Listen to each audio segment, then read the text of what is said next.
मुख्यमंत्री देवेंद्र फडणवीसांकडून सामच्या बातमीची दखल घेण्यात आली आहे। कामगार किटच्या नोंदणीसाठी पैसे घेणाऱ्या दलालांवर कारवाई करण्याचे आदेश फडणवीसांनी दिले आहेत। छत्रपती संभाजीनगरमध्ये दलालांकडून कामगारांची लूट होतीये, या संदर्भात सामने बातमी दाखवली होती। त्यानंतर आता त्यांच्यावर कारवाई होणार आहे। भाडे नाही भेटले 1 लाख रुपये वापस देईल। किती 1 लाख रुपये वापस देईल तुम्हाला, जर भाडे मागून नाही भेटले तर। पण भाडे आताच भेटणार आहे? आता नाही भेटणार, 8 दिवसांनी।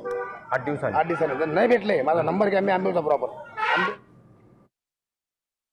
तिकीट दिलं जातं, मात्र त्यामध्ये आता दलालांचा सुळसुळाट झाला आणि प्रत्येक कामगाराकडून 1500 रुपये वसूल करण्यात येतात। असं दलालांचा सुळसुळाट झाला वगैरे म्हणणं चुकीचं आहे, पण कुठे घडलं असेल तर कारवाई करू।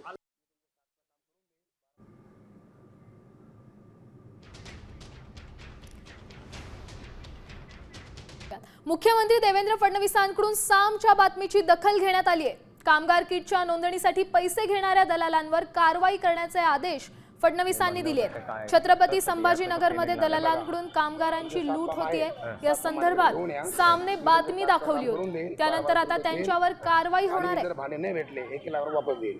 किती 1 लाख रुपये वापस देईल तुम्हाला, जर भाडे मागून नाही भेटले तर। पण भाडे आताच भेटणार आहे? आता नाही भेटणार, 8 दिवसांनी।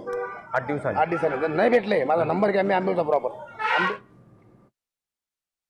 तिकीट दिलं जातं, मात्र त्यामध्ये आता दलालांचा सुळसुळाट झाला आणि प्रत्येक कामगाराकडून 1500 रुपये वसूल करण्यात येतात। असं दलालांचा सुळसुळाट झाला वगैरे म्हणणं चुकीचं आहे, पण कुठे घडलं असेल तर कारवाई करू।